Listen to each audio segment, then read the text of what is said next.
Everyone gasped when Lindsay handed me a tiny box. They had just unwrapped Gucci bags, iPhones, and diamond bracelets. I opened mine, and it was a plastic comb. Then she laughed. Please stay with me as I tell you my story. And don't forget to support our channel by subscribing, liking, and sharing this story with your loved ones. I just sat there, frozen, pretending to smile. The room went quiet for a second, and then a few people gave awkward chuckles. I looked around, hoping someone, anyone, would say something, but they all went back to their conversations like nothing had happened. My son Jason didn't even look at me. He was too busy helping Lindsay pass out more gifts. I held that little comb in my hands, feeling smaller than I had in years. It wasn't about the gift, it was what it meant, that I wasn't welcome, that I didn't matter, that Lindsay saw me as a joke. I had raised Jason with everything I had. I worked double shifts when he was little. I skipped meals so he could eat. I was there through every broken bone, every bad dream, and now I was being laughed at like some old fool. I didn't cry. I didn't yell. I said thank you. I smiled. But inside, something was breaking. No one gets to treat me like that and walk away without knowing who I am. After dinner, I quietly left. I took the comb with me. I didn't speak a word about it to anyone, not even my husband. But I didn't forget. I couldn't. That moment stayed with me like a thorn under the skin. Lindsay thought she had won, that she had humiliated the old woman and gotten away with it. But what she didn't know was, I'm patient. I don't scream. I don't fight in public. I wait. I watch. And when the moment is right, I make sure the truth comes out. That plastic comb was the beginning. My revenge was still to come.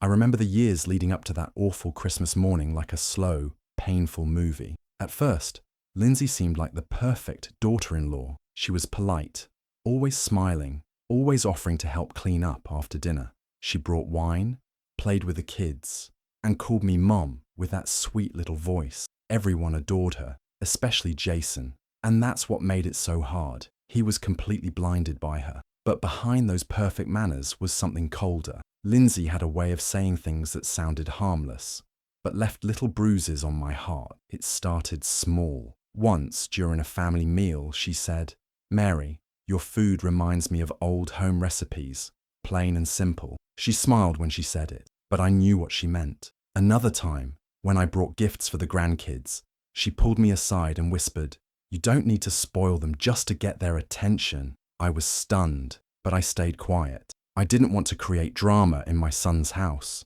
Jason never saw any of it. He was head over heels in love with her. If I ever mentioned something Lindsay said or did, he brushed it off. You're reading into it, he'd say. She didn't mean it like that. I started to wonder if I was going crazy. Maybe I was too sensitive. Maybe I was the problem. But it didn't stop. It got worse.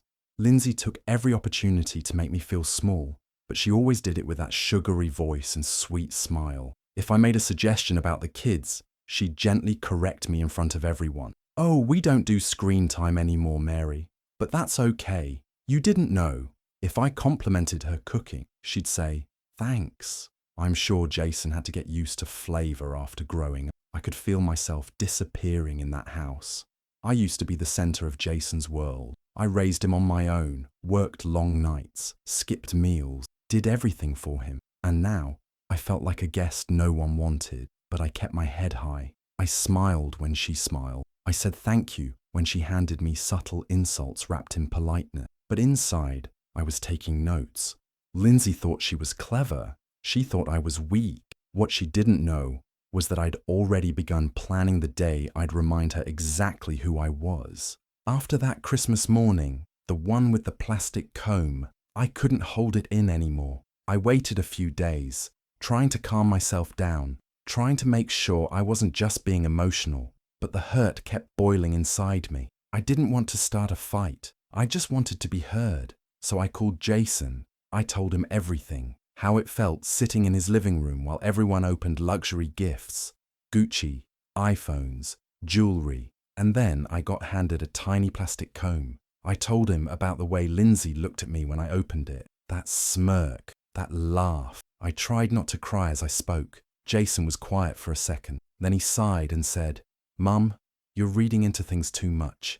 Lindsay didn't mean anything by it. She thought it was a joke. A joke? I felt something inside me crack. A joke. Who gives their mother-in-law a dollar store comb as a joke while handing out thousands of dollars worth of gifts to everyone else?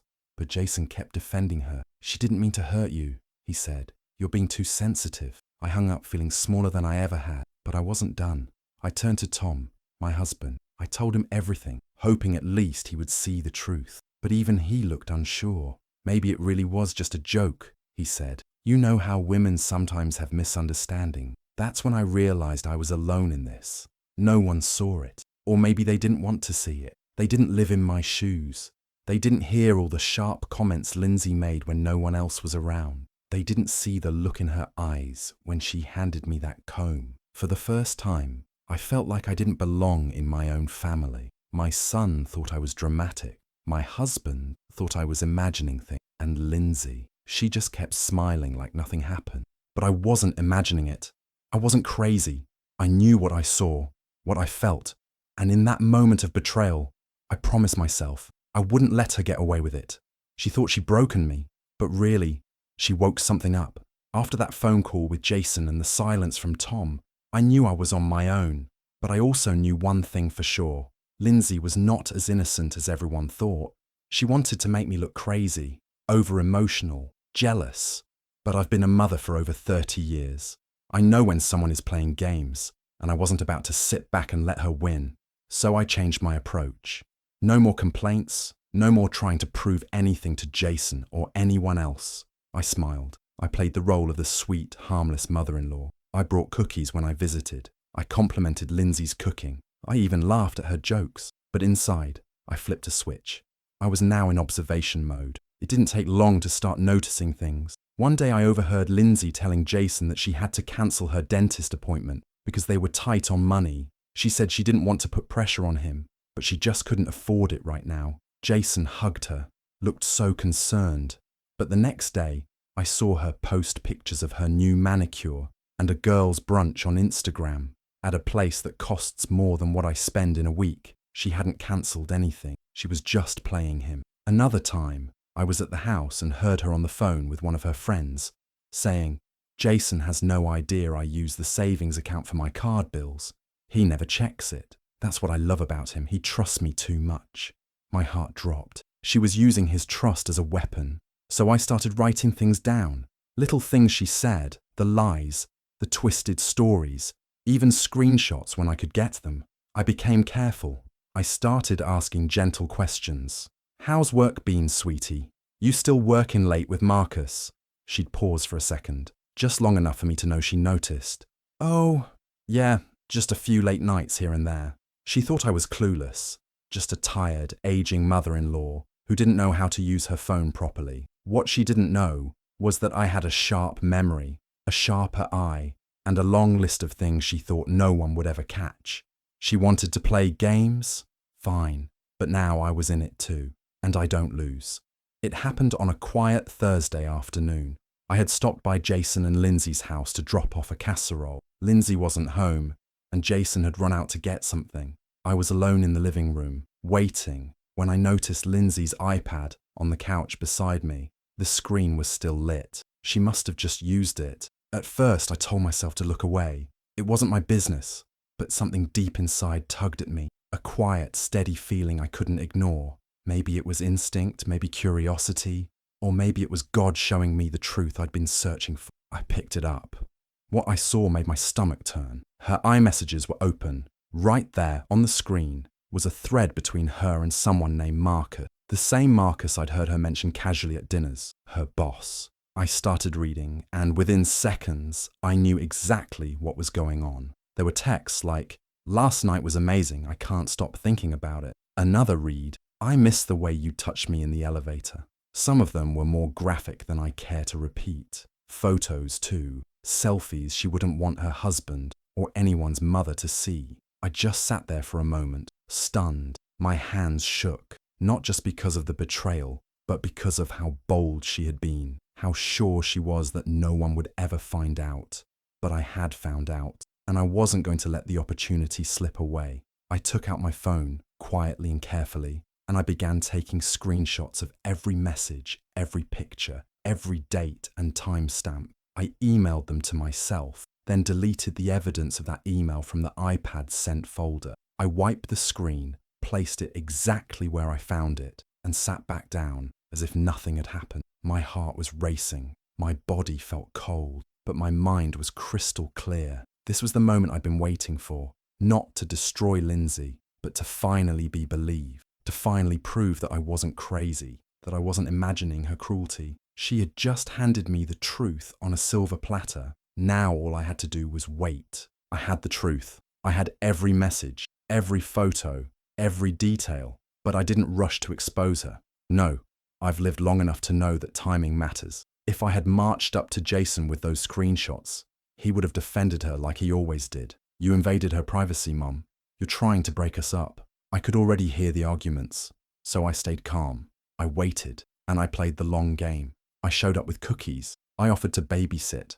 I smiled at Lindsay like nothing had changed. I acted like the same harmless, slightly outdated mother-in-law she believed me to be. But underneath, I was paying attention to everything. I started with small questions. Jason, is Lindsay working late again tonight? I'd ask casually, while feeding the baby. She sure does spend a lot of time with Marcus. That must be tough on your marriage.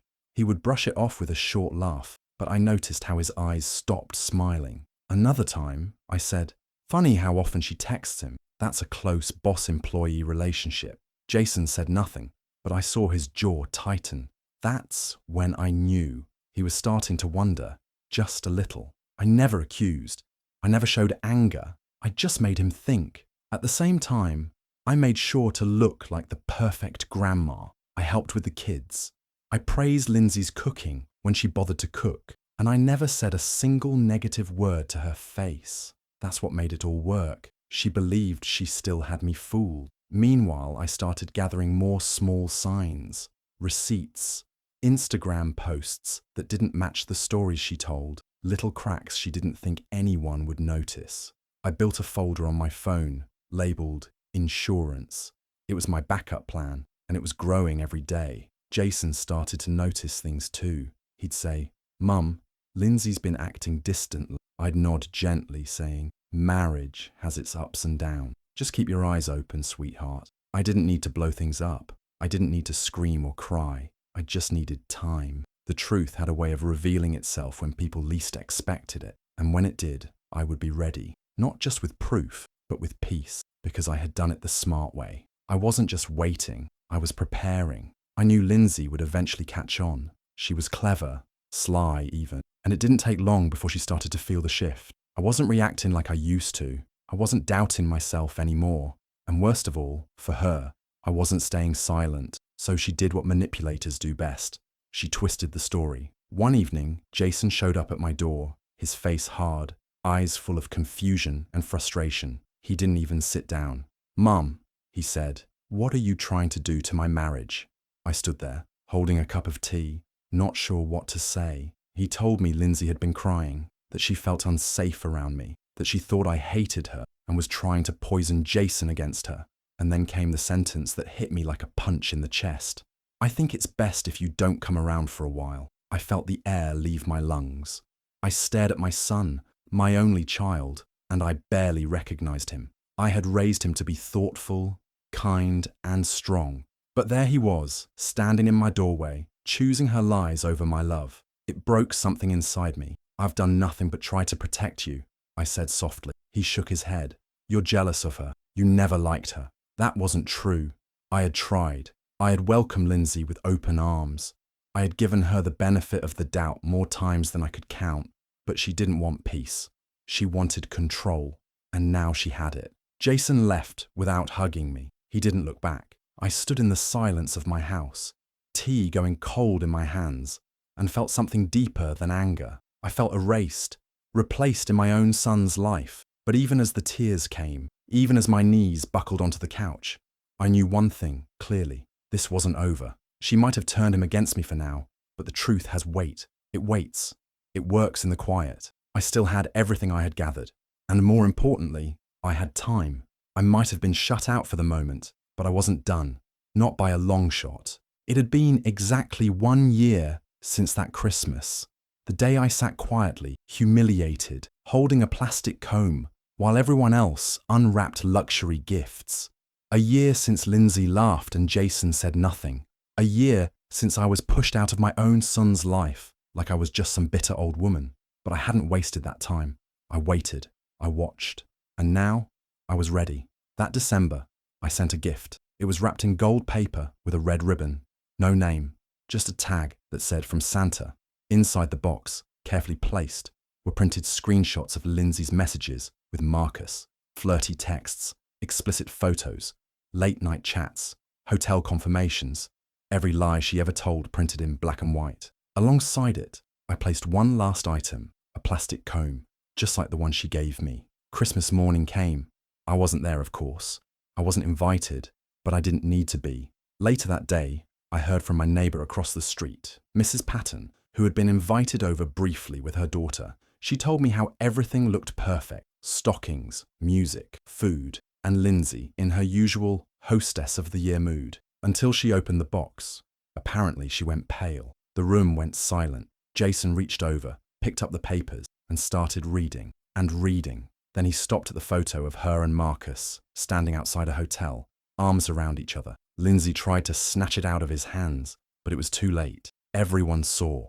Jason didn't say a word. He stood up, walked out of the room, and disappeared into the bedroom. Lindsay was left stammering, trying to explain something that couldn't be explained. I sat in my car down the street, watching from a distance.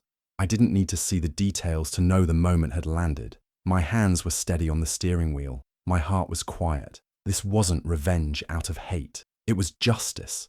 It was balance. They had tried to break me with a comb and silence. I responded with truth and patience. Christmas karma had finally arrived, and this time, it wasn't me who ended up in tears. From my car, parked just down the street, I could see the soft, golden glow of their living room through the big front window. It looked warm and picture-perfect, just like every other Christmas at their house. But I knew this one would end differently. Inside, Jason was holding the papers, those screenshots and photos I had printed out so carefully. He looked calm at first, just confused. But as he started reading the messages aloud, everything changed. Lindsay's voice could be heard, faint, even from the distance. She kept saying, "Jason, please." It's not what it looks like, over and over, like a broken record. But the more he read, the less there was to explain. Her messages with Marcus weren't just flirtatious. They were detailed, explicit, and cruel in how easily she lied to Jason's face every day. I saw Lindsay's hand go to her mouth. Her face turned ghost white. She looked like someone whose perfect little world was starting to crack in front of her. Her family sat in stunned silence, like they didn't know whether to speak or disappear. I could almost hear the tension buzzing in the air. Jason stood there for a long moment after finishing the last page. Then, without a word, he dropped the stack of papers on the floor, turned around, and walked down the hallway. A minute later, the front door slammed shut behind him. He was gone. Lindsay looked around, frozen, as if expecting someone to rush in and fix it all for her, but no one moved. The silence inside the house was louder than any yelling could have been. I sat behind the wheel, engine off, watching it all. I wasn't angry anymore. I wasn't sad. I just felt finished. I had tried to be patient, kind, forgiving. I had tried to warn Jason, to give Lindsay a chance, but they shut me out. Now the truth had spoken for itself. I turned the key in the ignition, pulled away from the curb slowly, and drove off into the quiet winter street. A soft smile tugged at the corners of my lips. I didn't need applause or credit. The moment was enough. Let them sit with it. Let the silence speak. The house felt different that new year. Quieter, still. The kind of quiet that comes after a storm has passed and taken everything messy with it. Lindsay was gone. Jason had filed for divorce 2 weeks after Christmas. There was no dramatic goodbye, no drawn-out conversations. She packed her bags and left the house she once ruled like a queen. I hadn't spoken to Jason since that day. I wanted to give him space. He needed to see it all for himself. But one morning in January, there was a knock at my door. I opened it to find my son standing there with swollen eyes and shaking hands. "Mum," he said, and his voice broke. "I'm so sorry for everything." He came inside, and we sat in the kitchen where I used to make his school lunches. Back when life was simple and love was easy. He apologized again and again for not listening, for letting Lindsay push me away, for being blind to her cruelty. I didn't say much.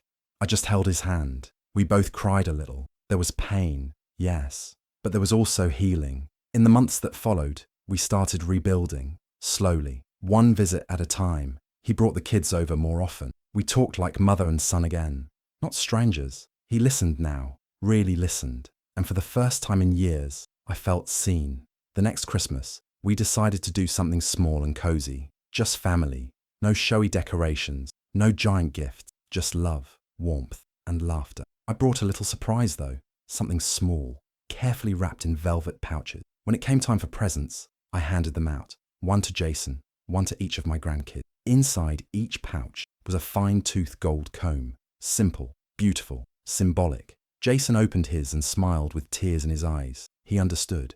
Everyone did. It wasn't about the comb anymore. It was about respect, about memory, about never being humiliated again. That Christmas, we didn't need expensive gifts or perfect decorations. We had something better. We had truth. We had family. We had each other. And me? I finally had peace. Do you think Jason did the right thing by divorcing Lindsay after everything that happened? Or should he have tried to make it work for the sake of the family? I'd love to hear your thoughts in the comments below. And if you enjoyed this story and want more like it, don't forget to subscribe, hit the like button, and turn on the notification bell so you never miss a new video.